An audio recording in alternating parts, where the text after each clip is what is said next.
ان کے پیچھے چلا گیا، یا پھر وہ ایک حجاج بن یوسف کے خط کے بارے میں آتا ہے، وہ ساری جو ہے یہ سٹوری جو ہے یہ ساری سٹوری جو ہے یہ نقل کی گئی ہے ایک چج نامہ ہے۔ میں نے آپ کو پچھلی ویڈیو میں بھی بتایا تھا، چج جو تھا وہ راجہ داہر کے باپ کا نام تھا۔ یہ جو چج نامہ تھا یہ پہلے راجہ داہر کے زمانے میں یا اس کے باپ کے زمانے میں اورل بزبانی اس کو کیا جاتا تھا، لیکن مسلمانوں کے آنے کے بعد اس کو ریٹن فارم میں لایا گیا۔ یہ جو چج نامہ تھا اس کے اندر یہ ایک سٹوری جو ہے اس کو کاپی کیا گیا ہے، اور یہ جو چج نامہ ہے یہ 1216 میں فارسی زبان کے اندر لکھا گیا ہے۔ اور یہ جو چج نامہ ہے یہ جس آدمی نے لکھا ہے اس کا نام ہے علی بن حامد بن ابی کوفی، اور اس نے یہ چج نامہ جو ہے یہ میں نے آپ کو آگے بتایا کہ 1216 میں لکھا ہے۔ اب یہ اپنے اس چج نامہ کے اندر ہی لکھتا ہے کہ یہ چج نامہ جو میں لکھ رہا ہوں یہ میں نے کاپی کی ہے ایک اور کتاب سے جو کہ عربی زبان کے اندر ہے، جس کا رائٹر ہے اسماعیل بن علی بن عثمان آل صفی۔ یہ کہتا ہے کہ میں نے اس کتاب میں سے یہ نقل کیا ہے، اور باقی حاشیے اور جو اس کی ڈیٹیل ہے یہ میں نے اس میں لکھی ہے، کیونکہ اس عربی کتاب کے اندر یہ لکھا ہوا تھا، اس لیے میں نے اس کو اسی طرح ہی کاپی کر لیا۔ اب یہ کس حد تک حقیقت ہے، کیونکہ جو چیزیں اتنی صدیوں کے بعد لکھی جاتی ہیں ان میں کتنی حقیقت ہوتی ہے یا ان میں کتنی ہسٹری میں جو گڑبڑ کی جاتی ہے، یہ تو یا یہ جو راوین ہوتے ہیں یا یہ روایتیں جو ہوتی ہیں یہ کتنی اتھینٹک ہوتی ہے، یہ تو آپ کسی بھی پڑھے لکھے آدمی سے یا ہسٹری کے بارے میں جو جانتا ہے اس سے آپ ڈسکس کریں گے تو وہ اس کا آپ کو بڑے اچھے طریقے سے جواب دے سکے گا۔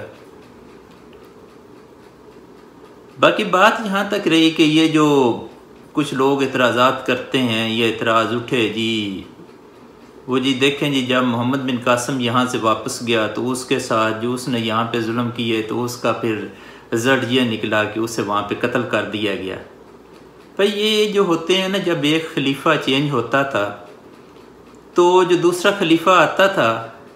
وہ اس کا رویہ کچھ اس طریقے سے ہی ہوتا تھا۔ مثلا ولید بن عبد المالک کے زمانے میں حجاج بن یوسف بہت مضبوط آدمی تھا۔ اب جب حجاج بن یوسف کی بھی وفات ہو گئی اور اس کے بعد ولید بن عبد المالک بھی فوت ہو گیا تو اس کا بھائی جو تھا وہ سلیمان بن عبد المالک جو تھا وہ خلیفہ بنا، اور سلیمان بن عبد المالک جو تھا اس کو جو اس کے ایڈوائزرز تھے انہوں نے یہ ایڈوائز کیا کہ جتنے لوگ جو ہیں یہ مختلف سٹیٹس کے اندر گئے ہوئے ہیں یا وہاں کے گورنرز ہیں یا وہاں پہ انہوں نے اپنی اپنی حکومتیں بنائی ہیں یا اسٹیٹ کی طرف سے بھیجے گئے ہیں ولید کے زمانے میں، ان تمام لوگوں کو واپس بلا لیا جائے، کیونکہ یہ تمام لوگ جو ہیں یہ ولید کی فیور کے ہیں۔ اس نے اسی طرح ان کو واپس بلا لیا۔ اس کا جو 715 میں یہاں سے محمد بن قاسم کو واپس بلا لیا گیا۔ ادھر اسپین کے اندر موسیٰ بن نزیر تھا، موسیٰ بن نزیر کو واپس بلا لیا گیا۔ اس کے بعد طارق بن زیاد کو واپس بلا لیا گیا، اور ان تمام لوگوں کا حشر ایک جیسے ہی ہوا ہے، اور ان تمام لوگوں کو یا تو قتل کر دیا گیا یا معزول کر دیا گیا یا ان کی آنکھیں نکال دی گئی۔ اور یہ ایک طریقہ کار ہے، یہ ابھی بھی اگر آپ کبھی یہ پیچھے میں پاکستان میں تھا تو اس وقت ایک میرا سلطان ڈرامہ چل رہا تھا ٹی وی کے اوپر، وہ میں اکثر دیکھا کرتا تھا۔ اس میں یہ خلافت عثمانیہ کے بارے میں تھا، تو اس میں بھی باقاعدہ جو محلاتی سازشیں ہوتی ہیں یا ایک خلیفہ جب چینج ہوتا ہے یا ایک بادشاہ سے جب دوسرے بادشاہ کو حکومت ملتی ہے تو اس میں جو کچھ وہ تبدیلیاں ہوتی ہیں یہ جس طریقے کا قتل عام ہوتا ہے وہ دکھایا گیا تھا۔ تو ظاہر بات ہے اس وقت بھی اس طرح کے سارا اپنی اسٹیٹ کو بچانے کے لیے یا اپنے آپ کو خلیفہ مضبوط کرنے کے لیے اس طرح کی چیزیں یا اس طرح کے عوامل کرتے رہتے تھے۔ باقی میں نے آپ کو کلیئر کٹ بتا دیا کہ یہ جو اہل بیت کا انجیکٹ کرنا ہے محمد بن قاسم کی فتح کے ساتھ، اس کی کوئی اتھینٹسٹی نہیں ہے۔ باقی میں نے اپنی پچھلی ویڈیو میں بھی اس پہ بڑی ڈیٹیل سے بات کی تھی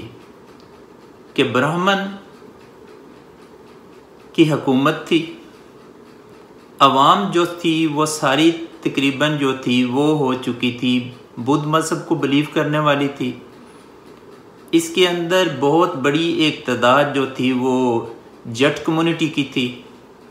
ان کے اوپر ڈیفرنٹ قسم کے جو تھے وہ انہوں نے پابندیاں لگائی ہوئی تھی۔ اس کے بعد جو دوسری مثلا یہاں پہ قوم آباد تھی ان کے بارے میں بھی ان راجہ داہر اور اس کے جو حکمران طبقہ تھا ان کا رویہ ایسے ہی تھا۔ اس لیے جب یہاں پہ یہ چاہے ٹریڈ روٹ سیو کرنے کے لیے یہاں پہ محمد بن قاسم آیا یا پھر یہاں کی کمزور حکومت کو دیکھ کے یا کسی نے انوائٹ کرنے کے بارے میں تو کوئی ڈیٹیل نہیں آتی، لیکن یہاں پہ اس کی مدد کرنے کے بارے میں بڑا زیادہ ہی ہسٹری کے اندر آتا ہے کہ یہاں کے پہ جو مقامی سطح پہ تمام لوگ تھے انہوں نے اسے بہت اچھے طریقے سے ویلکم کیا، کیونکہ وہ تو 6000 کی صرف فوج لے کے آیا تھا، لیکن وہ 6000 کی جو فوج تھی اس کے ساتھ بڑی ایڈوانس ٹیکنالوجی تھی، منجنیکس تھی، اور جس طرح کی ایک ایڈوانس قسم کی وہ ساری فوج تھی، تو اس میں پھر ظاہری بات ہے اس نے یہ سارا علاقہ فتح کر لیا۔ باقی آپ اس کو جس بھی پوائنٹ آف ویو سے دیکھیں یا چیزوں کو جس بھی پوائنٹ آف ویو سے اس کو آپ پڑھنے یا لکھنے کی کوشش کریں تو وہ آپ پہ ڈیپینڈ کرتا ہے۔ باقی جو میں نے آپ کو معلومات دی ہیں یہ ساری، یا جو میں نے اس ویڈیو میں بات کی یا پچھلے ویڈیوز میں بات کی، یہ ساری جو چیزیں ہیں یہ اویلیبل ہیں نیٹ کے اوپر بھی، اور جو ڈیفرنٹ آتھرس کی کتابیں ہیں ان کے اندر بھی تمام چیزیں جو ہیں اویلیبل ہے، آپ کہیں سے بھی پڑھ سکتے ہیں۔ اس میں یہ نہیں ہے کہ کوئی ہمارے جو یہ ایسٹ کی سائڈ سے ہیں، آپ جو ویسٹ کے جو آتھرز ہیں ان کو بھی اگر پڑھیں تو وہ بھی تقریباً وہی ہسٹری لکھتے ہیں جو آج کل آپ کو پاکستان میں پڑھائی جاتی ہے۔ کوئی اس میں ایسی نہیں ہے کہ وہ کوئی ڈیفرنٹ ہسٹری ہے، وہی ہسٹری ہے جو وہاں پہ پڑھائی جاتی ہے اور وہی چیزیں ہیں جو وہاں پہ ایکسپلین کی جاتی ہے۔ بلکہ یہ ایمبیگوٹیز پیدا کی جاتی ہیں، اس قسم کے عوام چیزوں میں پیدا کیے جاتے ہیں، لوگ اپنے اپنے پوائنٹ آف ویو ہوتے ہیں، تو بعض لوگ ان پوائنٹ آف ویو کو مانتے بھی ہیں۔ تو یہ کچھ چیزیں تھیں جو آپ کے سامنے میں نے ایکسپلین کرنی تھی، کیونکہ میرے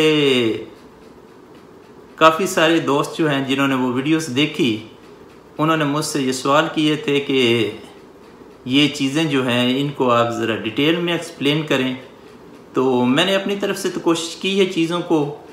لیکن وہی چیزیں جو اتھینٹک چیزیں تھیں جن کا ریفرنس آپ کو کہیں سے بھی مل سکتا تھا